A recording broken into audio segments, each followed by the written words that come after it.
When a once a beautiful piece of cloth has turned into rugs, no one remembers that it was woven by Ukwa master weavers. This Igbo proverb best describes how most people view their garb when it becomes old and out of fashion. 22-year-old Joseph Bantu is a fashion designer and would easily appreciate the meaning of those wise words from the Igbo tribe in Nigeria. As the co-founder of Nguo Affordable, he is tasked by his clients to create pieces of art that will ensure that they stand out in a crowd. The company specializes in Ankara, regular and bespoke suits. Nguo Affordable started when there was a need to dress the middle class in Nairobi. We realized like for the ladies, they had to look for good tailors who could make the fabric they bought into pieces they wanted. So we thought, why wouldn't we make those pieces and then have the ladies come and get them from our place? For the gents, we thought about affordability and quality. So we decided, let's get them suits at a cheaper price and also at a good quality. Nguo Affordable was founded in 2012 by the then 15-year-old Joseph with a startup capital of 120,000 Kenyan shillings. The venture, though, would find it difficult at first to get a footing in the competitive Kenyan fashion industry. The main challenge was reception from the clients because it was a new brand, so people had to first associate with you before they could trust you to do their job. And then back when we started, social media wasn't that as much as a global village as it is right now. So we were basically venturing into an unknown field. As we didn't go the walk-in customer way. We went the marketing way. Like even if we are hidden at the 20th floor, we'll still get clients. So basically, I would say the reception, and then for us to really break into the social media market was really a great job for us. Like it was hectic, but eventually we managed. Even though they do make designs that are meant for the mass market, the firm had to change their style and designs so as to cater for a more diverse customer base. After high school, Joseph would also sell suits as a side hustle. He would then work for a few months as a salesperson for Phone Direct. However, as Joseph explains, once the entrepreneurship bug has bitten an individual, it is very hard to go back to employment. Being employed is rather what the system wants us to do. Like you're taught, go to school, finish school, get employed, get family, get kids, die. So we thought about to break that system. We wanted to break out of the system.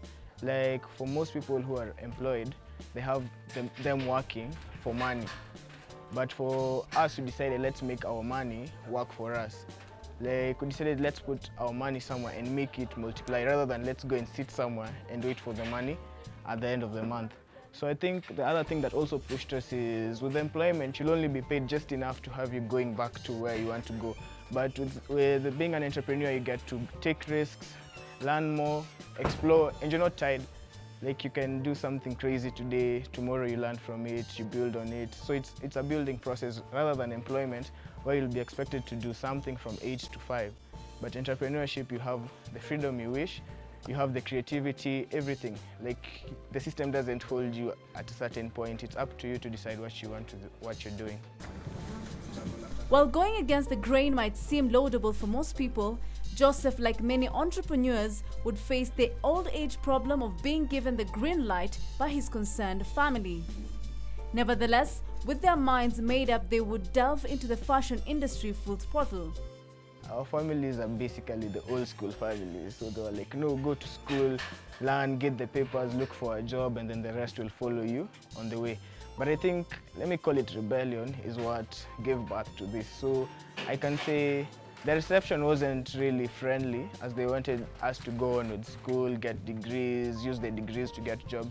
But we decided let's show them how we can make money without, okay, school is good, but let's show them how we can make money. At the same time, balance with school, but show them that school isn't the only way or the only road through which you can get this money. We can balance both and do better on the field we wanted to venture into. Nguo Affordable sources its fabrics both locally and from the West African country of Ghana. The company also designs and makes their own prints in Dubai. This paying attention to detail has ensured that the fashion company creates unique footprints in the sector. Our name is what sells our brand, Nguo Affordable. Our pricing is the best you'll find in Nairobi when it comes to the Ankara for ladies.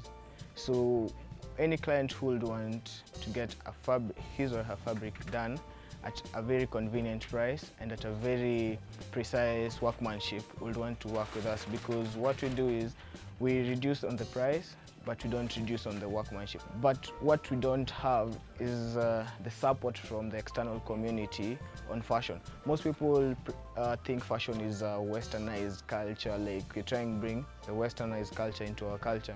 But from what I've seen from the many people venturing into the fashion industry, it's a booming industry, and it's one that's worth taking time and looking into, because right now we can be proud to say that people wear our brand on the streets. A few years ago, you like hustle to get 1 or 2 clients, but now we can say we can walk from one person, find them wearing Ankara, and just ask them, where did you get this done? And 2 out of 10 will probably tell you they got it from Nguo Affordable. According to data modeled by Euromonitor, Sub-Saharan Africa's combined apparel and footwear market is already worth $31 billion. It is with this in mind that Nguo Affordable is hoping to cash in on their unique and trendy designs. Let me say you feel ecstatic, because we didn't expect people to like love our clothes as much as they do, and it just makes you feel like there's an appreciation for what you're doing. Like you have the psyche to wake up every morning, draw up new designs, come up with new pieces and bring them to the world. Because seeing someone wearing what you made, what you thought of, it gives you this feeling of, I don't know even how to term it, but it's just a happy feeling, because it's not every day you will find someone wearing what you also love. Basically what people wear is what we love, because what we thought of, what we drew, what we made is what you're wearing. So in short, you've appreciated my imagination. According to an article by Amina Martha in Soko Directory, local textile manufacturers supply only 45% of Kenyan textile market requirements, while imported new and used garments and imported fabric account for up to 55% of the market. Demand for textile products in the country is estimated to be growing at 3.8% per year. As a designer, that will be one of the things I would really want to do. Unfortunately, our industry in Kenya isn't that mature, that enough for our own people to make their own fabric. It's been tried by a various number of people, but at the end of the day, we all have to outsource. Yeah, not because we can't make them, but because we don't have the machinery, the equipment needed to do that. So most of the designers out here, they prefer to venture into buying material and making their fabric, making their designs, instead of making their own fabric from their own designs.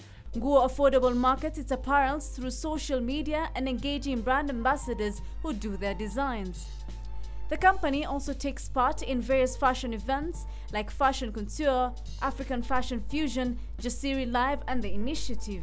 Over the time, we've learned about compromising on quality. That's the one mistake that we've learned from, because sometimes you might make a design that's really beautiful, but due to the quality that you've used, no one will want to be associated with that product. So I can say that's the major lesson we've learned. And then the second lesson is the customer is always king.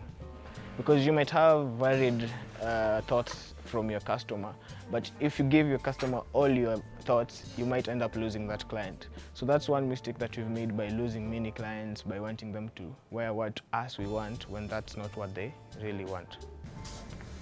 Currently, Nguo Affordable has 19 employees working at both their outlet and workshop in Umoja. Clothes at Nguo Affordable retail between 1,000 and 2,000 Kenyan shillings. Accessories will set you back between 200 and 400 Kenyan shillings. We want to open branches all over.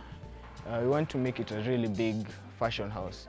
Like, we want to have open days, have our own events, showcase our own design. We want even to be featured in shows such as the New York Fashion Week and all that.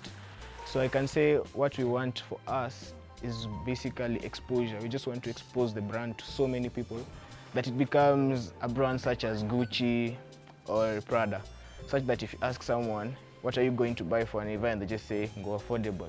So what words of advice does Joseph Bantu have for burgeoning entrepreneurs? It's not an easy thing to do, but it just needs commitment and passion, because you'll have to fail so many times before you succeed. And the first 2 years will be your worst years in business, because that's the time you'll be trying to figure out what your brand is. You'll be trying to figure out your market niche. You'll be trying to figure out how to retain your clients. You'll be trying to figure out how to pay your bills and balance the shop at the same time. So the first 2 years, you'll have to give it your all. You'll have to make sacrifices, but at the end of it all, don't give up and just go for what you believe.